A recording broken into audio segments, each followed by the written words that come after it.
What is going on? Alex here with Equilibrium Tuning, and today we are going over a full detailed install instructions on our Tsunami integrated surge tank kit. All right, so now you've received your Tsunami pump and you're ready to put it in. So to my left is a front wheel drive kit. So basically what you're gonna get extra in this kit is a front wheel drive jumper and a front wheel drive adapter. Besides that, you'll have your main harness, your fuel pump controller, and your fuse. And if you go over to the all-wheel drive kit, you're gonna have your main harness, your controller, and your fuse, and that is it. That is everything you need for an all-wheel drive kit. All right, so now that we've unboxed everything from our kits and you've taken a look at what you've gotten, you've ensured yourself that you've gotten the right kit and you have everything ready to install, let's go over the tools that you'll need. And not all the tools here are necessary, but this is kind of what I've compiled over installing a ton of these pumps to what I've used and kind of the best to get the pump into the tank. Now, first off, a good set of picks. Picks are really, really crucial. They make your life easy. They save your fingers. It's great to use. A 10mm socket. This is for the battery, for the grounding point, basically everything. It doesn't matter if you have quarter, 3/8, whatever 10 you can find, if you can find it. Now, a flathead and a hammer. This is gonna take off the ring, the metal ring that is actually holding the pump into the tank. There's two options of doing this. Either using this, which you can puncture the tank. A lot of people use it. It's kind of the quick, easy way of doing it. Or if you're kind of like want your install to be perfect and go the extra mile, you can get one of these. Now, one of these is very cheap. We can look at the part number right on here. It's cheap. You can get it off of Amazon. And this will make your life way easier and make it so you're not hammering on your fuel tank and kind of taking the chance of doing that. People do it. It's up to you. You take it as you wish. And then if you have this, you're gonna need some sort of wrench or ratchet to open it up. And the final thing is a set of hose clamp pliers. Now, you don't need these, but it is very, very good to have because these will actually wrap around your quick disconnects to press the tabs and make it way easier for you to release the quick disconnects that you're gonna be disconnecting while installing. Now that we have all the hard tools, you will need a set of rubber gloves because you're gonna be working in fuel. You don't want to soak your hands in fuel, definitely not good for you. And then rags, I mean, once again, fuel. You don't want fuel all over your car. You wanna make sure you're in a clean, easy, good work environment that you can put this pump in and make sure that you're set up for success. Remember that you're dealing with fuel. Fuel is flammable, fuel is corrosive, fuel gets everywhere. Make sure that your tank is empty, make sure that your battery's unplugged, your fuse is out, make sure you're set up so you don't have any sort of dangerous environments. Once again, this is fuel. Make sure you run your tank down on fuel as well. So you don't want to have anything more than a quarter tank of fuel, especially with this install. The less fuel in the tank you have when installing the pump, the easier it is gonna be for you and the less it's gonna hurt your hands and the better it's gonna be for a cleaner, successful install. The first thing we're gonna do is go straight into the engine bay. Now, you have to remember, you're working with fuel. The system that you're working on is under pressure, so you need to unhook the battery. It is very, very important that you take the battery and unhook it completely because you are working with something that is flammable and something that is under pressure. So step one and number one is always unhook the battery. All right, so we're gonna take our 10mm wrench. We're gonna simply uncover the battery and we're gonna take the negative terminal right off the battery and put it aside. It's good practice to take both of them off, but you can get away with just doing the negative.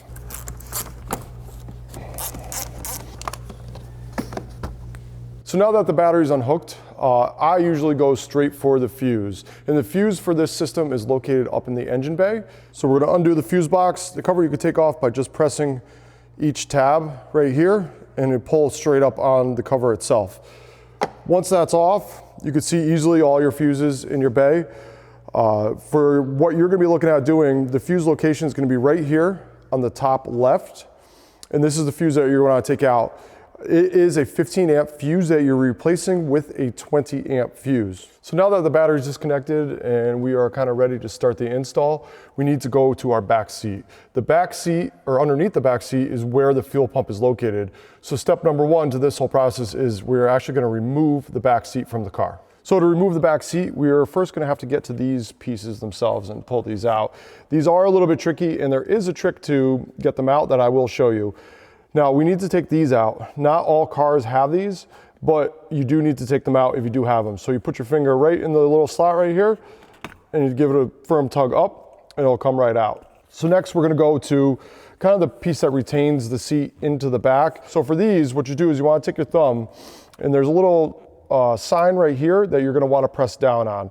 And the key to that is you give it a hard push, and it'll actually pull down. And once that happens, you get your fingers around the piece itself and pull up. And once you pull up, it slides out really easy. Now you can see in here, it's actually like a J. So when you push down, it actually rotates off of the locking position right there, and that's the way you can actually pull it out really easily.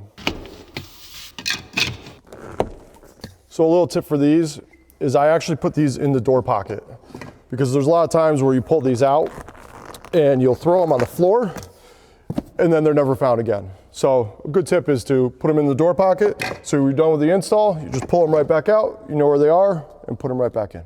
All right, so now those parts are out, we're at the easy part. We're actually gonna remove the bench of the seat itself.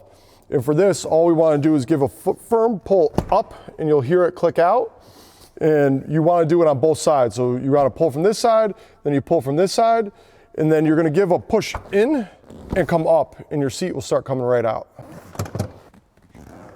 So now that the rear lid is out, you can kind of see what you're working with. For all-wheel drive cars, you're gonna see that there's lids on both sides of the floor itself. You are gonna be working on the passenger. In front-wheel drive, you're only gonna have the passenger, so you are going to be moving or working on the passenger side of the car. And for this, we're gonna expose the actual top of the pump itself. To do this, we're gonna wanna take this rubber piece out, which conveniently I've already put an RS3 pump in here, so I have a little hole, but you won't have that yet. So you're gonna actually pull this out to expose your wiring, and you're gonna put your fingers into the hole itself to get a little bit of leverage to pull this lid off, which this lid will be a pain in the butt to get off sometimes. But the trick for this is you wanna push backwards on the lid and pull up at the same time. In doing that, you're actually gonna kind of get off of the grooves that are right here on the lid and make this come off way easier. And what I do from here is I feed the rubber through the lid and pull it back to get it out of the way. So from here, we're gonna disconnect all the electrical plugs that are on top of the tank. You do have to remember that this is under pressure. So when you disconnect this, you have to be very, very careful because it is under pressure. What a quick tip on this is when you have the battery still plugged in, you can actually pull the fuse in the bay and run the car. And that will take the pressure out of the line, and it'll make it so not so much fuel comes out when you actually unplug this feed line itself. If you don't do that, it's not the end of the world, but fuel will come out and there's a danger of fire from that. So you need to be very careful. So once you unplug all this, you'll be able to get to the fuel pump itself. There is a controller that's over here that when we move to the tank that's outside of the car, you'll be able to see way better and see how we could actually pull that out. But there's a tab that's underneath here that needs to be pushed up, and you can give this a slight yank to actually get the controller out, get it out of the way, and we will be replacing it. So you need to get that out of there and then unplug everything, and you'll be able to get to the top of the lid. All right, so now everything's exposed and we will need to unplug our electrical connectors. This is an all-wheel drive pump. If you have a front-wheel drive pump, this plug will be different. You'll only have one plug, you will not have two plugs. So that's a major difference, but you could see on this what we need to do, and we'll need to unplug all the electrical connectors from the pump. Now this itself, I will show you on the tank outside on the bench, but you will need to unplug the main module. And I already have it loose a little bit just so I can get it out easier, but we'll show you more. We'll need to take this out of the car.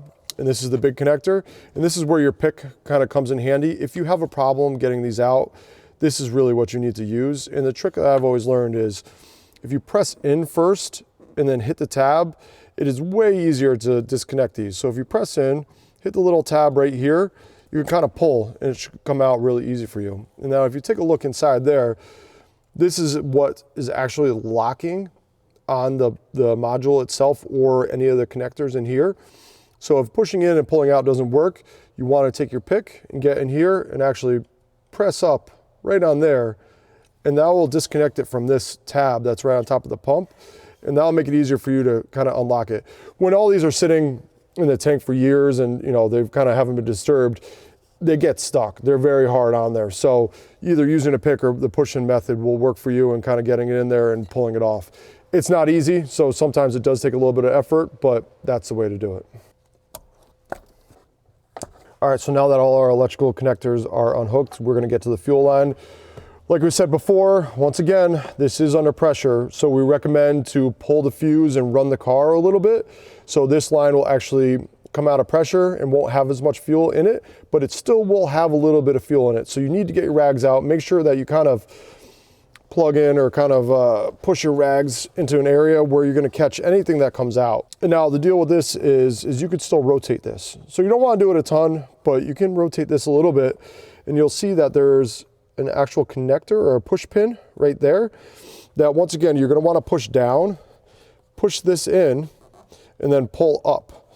Now you see it's kind of hard to do, but once you get it, it will start coming up slowly and then you're good to go. You can pull it right off. You can either do it before or after you pull this line. This is a fuel system. It needs to be clean. It is very crucial that everything is clean. So before you even take this pump out or think about taking this pump out, you either want to vacuum, clean, blow off, whatever method you want to use to clean this area. Because if debris gets in the tank and it gets in your pump, you will have failure.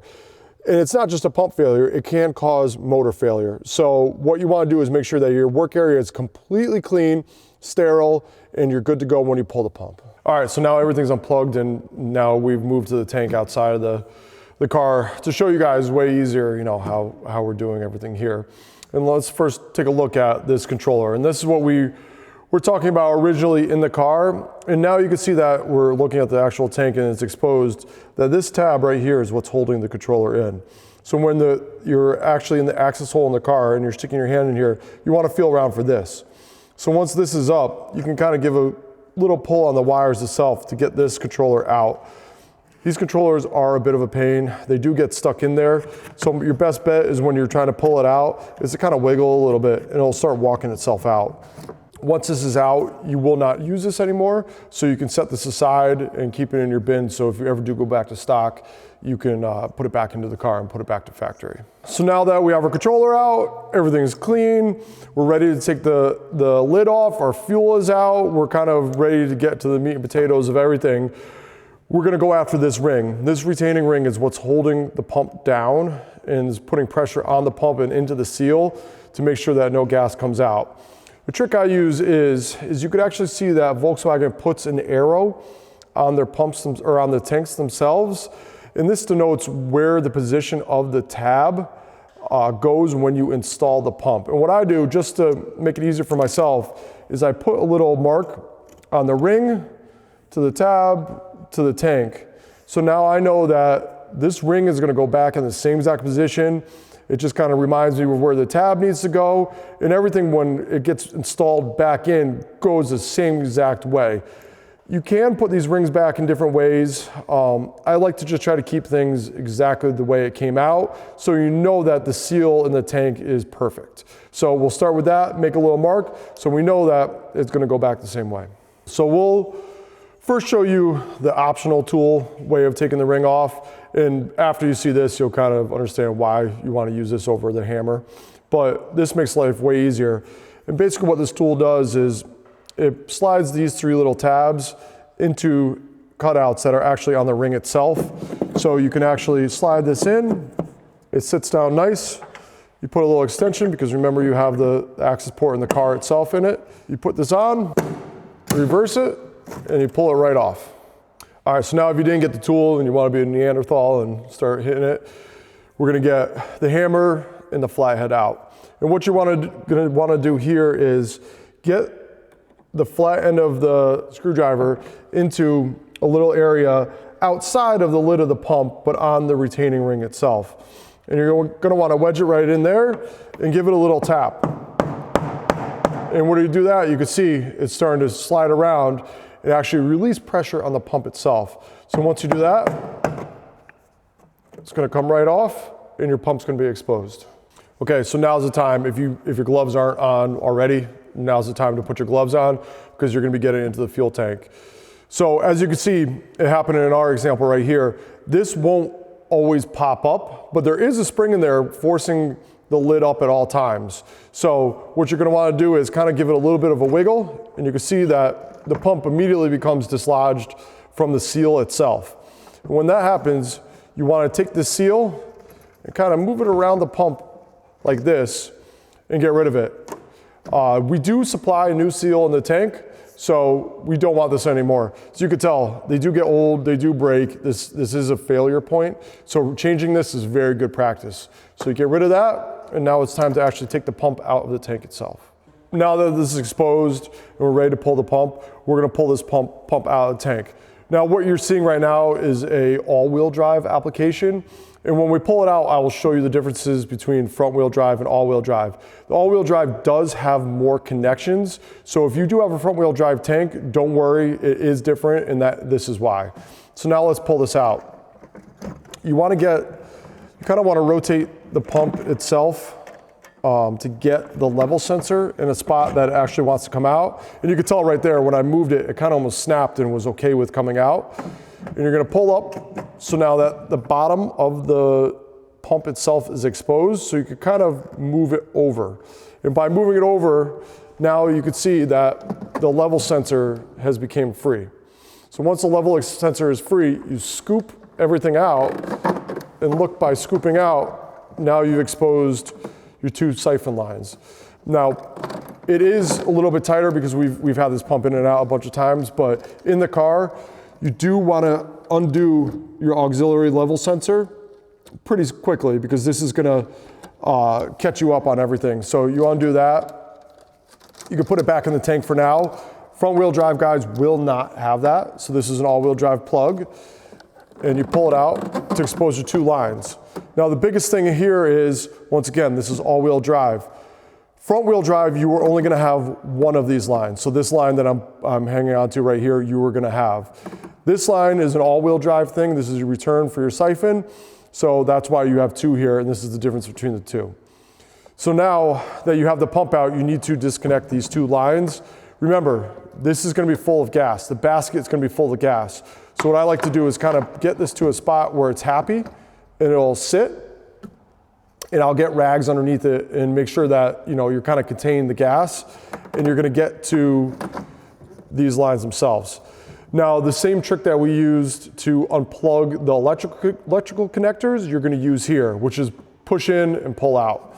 All right, so now that we're here and we're ready to disconnect it, you can see right away it wants to kind of fall over on you. So it's a little bit of a wrestling game, but you're gonna hold it, you're gonna push in, and you see there's a little button right there. You're gonna wanna push pretty hard on that button and then pull it right out. Now we've had these in and out a bunch of times, so it came out way easier than it's probably going to in your car, but it's definitely very good to press in, push, and then use your thumb to kind of pull out, and you'll feel right away that the seal breaks.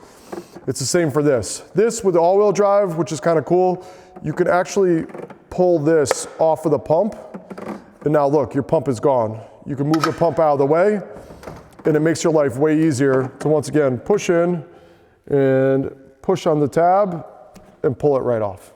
Let's kind of prep this system to go into the tank. Now, the coolest thing about this is it's fully disassemblable. So you can actually build this assembly in the tank. And that's kind of the trick to it, is you want to pull this apart fully first before you go and put it into the tank. Now, what we've done that we've kind of changed recently is we've started to color code a bunch of stuff in this kit so you know where it goes back in. So you could actually see a red mark here, and you can see different colored marks around this pump, so you know where things come out and where things go back in. So what I do first is I start undoing the electrical connectors, which is easy, torch connectors that come out. It's shipped with this level sensor either next to it or on it, so if it's on it, I'll pull it off right away. Get that to the side, that will be the last part of it. Pull my lid off. This is a quick disconnect, which is pretty cool. It makes it very, very easy for you to disconnect it and install it. I pull this off, and now you've kind of gotten to the meat of the pump. The lid does come right off, and this does come right out. So now you've kind of gotten the full system broken down and you're ready to put this all back into the tank. All right, so now that you've seen us take out your fuel pump, we are gonna have to modify the fuel tank just a little bit. And it's not so much a modification as just clearing away of some bracketry, which is this right here, so that the actual unit will sit down flat fully against the bottom of the tank. So what we're gonna do is unclip these lines and get these lines out of the way so that we can get to the bracket itself. So you can unclip them there, and then you can actually undo them from the T connection over here and kind of get them out of the way, because you're gonna have to get a pair of wire dikes or whatever cutting utensil you want in here to pull this off. So you're gonna wanna try to make as much room as possible. All right, so now that all my hoses are out of the way, you can see I have plenty of access to that bracket. So what I do is now I take my pair of wire dikes or any cutting utensil of your desire, and I start kind of nibbling away at this bracket. The biggest thing with this bracket is you could see that it's actually plastic welded to the tank, so you're never fully gonna be able to get the complete bracket out. You're basically gonna wanna try to level it all the way through so that the unit can sit flat against the tank. Now, another thing is you don't want to do this all at once. It's kind of a tedious process. You want to start taking little piece by little piece by little piece away so that you can get this out and not damage the tank at all. The tank is very resilient, so it does, take a bit of a beating, but you don't want to do anything stupid and break a weld or anything like that. So now that we've cut the bracket, you can kind of see where I've clearanced the bracket. You don't need to take the whole entire thing. You can see I've only taken to that back area where it actually holds the other solenoid in. So you don't need to take the whole entire thing. You're just taking basically up until this section itself. It does leave a little bit of debris in the tank, so make sure that you've cleaned everything out after you cut.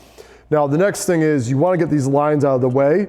So you want to make sure that before you cut, they're kind of sitting like this. You want to get them up and out and kind of push them back, because getting everything out of the way is the biggest help in this install, because there's a lot of stuff going on, and at one point there's going to be a lot of stuff in the tank that you're trying to assemble, and you want to make sure that everything is clear of your path.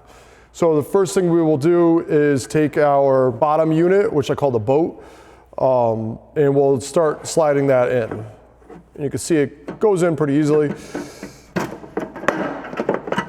And it only sits in one spot in the tank itself. While we're installing it, you're gonna kind of be rotating and fiddling with it to get it to sit right, but that ultimately is the final resting point of this unit itself.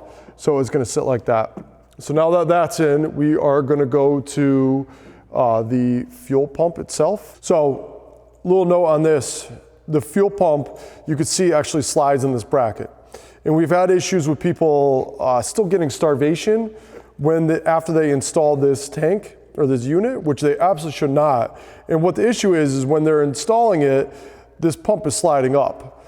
When you're all said and done, this pump needs to be sat down onto the floor of the unit itself. So when you're done installing, make sure that this is pressed down really far and is sitting on the floor of the fuel pump unit. So now that we have that, we're gonna go and put this into the tank. Now we're not gonna pull it in fully, we're gonna kind of leave it loose. So it's just sitting in there like this. So now we're gonna have the lid. You could denote the direction of the lid. They can only go in one way. I know that because we color code them, that's always towards the back of the tank. So this is gonna be the rear of the car. And this is where the fuel level sits, where we denote as well. So you know that's towards the back of the tank. So it's gonna actually be sitting like this. Back of the car, front of the car. So now we're gonna get this into the tank. We gotta make sure that your connections are in the correct hole. One hole is bigger than the other, so they only can be able to sit in one hole itself, as you can see right here. And now we're gonna start snaking this into the tank as well. And you can see I kind of left everything loose so we could kind of manipulate everything to get it in. That's kind of the hardest part of this, is just finding the right angle to get everything in and installed and happy. So leaving more things loose makes it easier, and that's why we're going this route. So next we're gonna go for the filter regulator. And now this is kind of like the hardest part of all this. Once we get this in, it's easy, but we need to kind of get everything apart to click this in.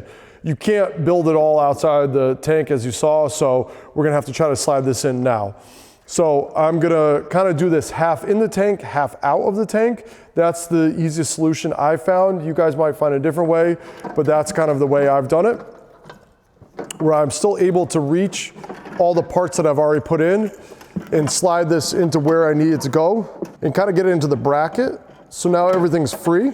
Now I can connect the pump and the regulator together in the top. And by having everything free, I have a little bit of room to kind of angle this stuff so that I can get a little bit of room to plug it all in, because you have to kind of turn it into each other to get the pump to click in, or get the regulator to click into the pump.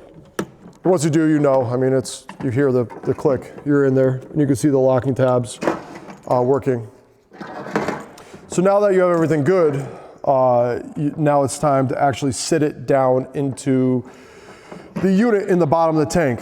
And if you can see right here, this locating area right there will actually sit into an area into the tank itself, where you'll see there's grooves printed into the tank that they'll actually sit down into. So now this is kind of the tricky part, where you have to get it all to line up and sit in there nicely together. But luckily it only goes one way. So once it's in there, you know you've gotten it right. Press everything down to a happy area. Kind of slowly working everything down. The bracket's slowly pushing down, the lid's pushing down. Kind of slowly working it in to the point where we're all hooked up and the lid is sitting pretty much flush all the way around. So now that's pretty much the hardest part of it all. Now that it's all built in the tank, now it's time to put in the level sensor. And the level sensor arm is bent specifically for this kit to give you all the room in the world in the tank itself, so it doesn't get caught up on everything. And it just clips right into the side of the tank, as so. Kind of wiggle it down in there. It is a tight fit. It's supposed to be a tight fit. And you'll know when you're bottomed out, it's sat flush. And that actually helps the lid stay down as well. So it works perfect. So now that we've got our tank in there and we've got everything kind of sitting happy, we need to go and find all our hoses and all the stuff that we disconnected. For the front wheel drive guys, this is pretty easy, because all you're gonna have is this one siphon line, and that you're gonna connect into your siphon on the pump, but with your metal piece that was not shown here, but we showed you in the beginning of the video. So it's gonna be the metal male-to-male piece, male end here, plug that in and you're good to go. And that's pretty much it, and then you'll be able to jump to the next part.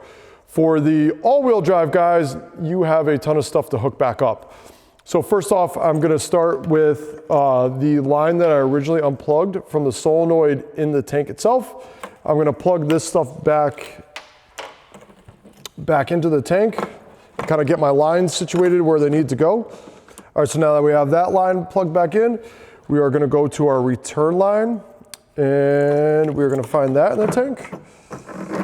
And we are gonna plug our supplied piece right into there. And original kits didn't have this, the new kits will have this, and this will make it easier for everything to fit in the tank. This basically puts a 90 on the part itself. In RS3, this is not used. This is all for the 4-cylinder MQB cars. This will go right into here and kind of fall in, so that the return line is always getting returned back into the tank itself.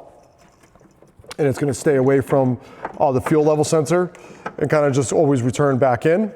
And that is it. All your connections are hooked up. And we're gonna start moving into the lid. Okay, so now that everything is in the tank and it's sitting happy, it's time to move on to the lid. Now remember, we pointed out at the beginning of the video, these are actually color coded. So now you could, when you're putting it back in, you could see what holes in the top of the unit that it goes into. It's very easy to get that mixed up. So with the color coding that we added into it, it's way easier to see where it goes, because naturally you think it will go straight, but your tab needs to line up with the tab in the tank itself. So it actually does sit off at an angle like this. So now that we're all set, we're gonna start plugging away. We're gonna plug in our main power connection for the pump. We're gonna plug in our other siphon connection that's in the tank itself. So you plug that bad boy in. That's gonna sit back in the tank. And then your main feed to the lid itself. You'll kind of notice the natural way of the way it wants to fit in, and it fits in the best. The way I have it right there is actually the best way of doing it, because now it'll kind of get out of the way while you're putting it in. And you grab your brand new tank seal and you put it over the top. Start putting your wires in. Make sure that your other level sensor is plugged into your lid and your main level sensor. And these are going to be in the same orientation as your factory pump. So the same way the factory level sensor gets plugged into your factory pump is the same orientation. So the side that you unplug the saddle side from goes back in the same position as it did from the factory. And now we will get our tank seal in nicely. And you'll see there's a groove in the tank seal, in the new tank seal that you have, that this groove is where you actually want to sit into the tank right here, so that it'll stay in position and seal correctly when you're in there. You kind of work your way all the way around. You know it's correct when the seal itself, the mating surface, is flat all the way around. And now you want to kind of move yourself into position and follow that color-coded markings that we have into the right position, and move it and press it right in there. And it'll make a good seal for you when you're correct. All right, so now that everything's happy, we need to install our ring. You can tell I've gotten it into the right position because the ring is almost sliding itself. So now we are gonna grab either our nice tool that we had talked about before, or our hammer and our screwdriver, and bang this ring back into position. Line our marks back up, and we're good to go. All right, so now we are gonna go on to the electrical side of the installation, and we are gonna get our main harness. So let's go over the connectors real quickly in the harness itself. So first off, we have this connector, which this connector is gonna go to the fuel pump control module, which we supply in the kit itself. So right now we're not gonna be using that until a little bit later on. Then we have the fuel pump power connector. And if you look at our other videos or look at our other kits, this connector is different. This plug is solely for the Tsunami or the higher rated Pro Series kits. So this will look a little bit different than some of our other kits, but this is made for this. And you'll know right away because you have a hermetic seal coming out with this plug on it, and this will only fit into this. You'll end up not using this plug at all. Then you have your chassis connector. So this will go into that original module that we talked about pulling out over here. And the plug that used to go into this module will now go into this, and this will supply your power and your signal and all that sort of stuff. Now, for the all-wheel drive cars, you are going to be plugging your factory connector for the level sensor back into this. For the front wheel drive cars, you are going to be grabbing your jumper harness that we supplied and plugging this into this, and then using your factory connector that used to be the power and your one connector into the pump itself and plugging it into here. All right, so then once you have all your electrical connectors plugged in, you're gonna wanna move to the pump outlet. So now in this kit, you're gonna see a quick disconnect, just like the factory. Depending on which Tsunami kit you get and some of the future developments we're gonna be putting out, you might see a -8 or a -10 line, but this is your pump outlet, and you do need to hook this up to actually supply the fuel to the front of the car. Now remember, you do need the proper tune to run this pump. The pump may turn on with the tune that's currently in the car, but you do need one that will accommodate for the pump that you are now running. Now, if you do need a tune, look down in the description. You will find EQ Tuning, and we can supply you with any tune that you need to run this pump and be good to go. If you need to follow us anywhere else, we're at EQ Tuning on all our social medias and EQtuning.com. Thank you, and let us know if you need anything else.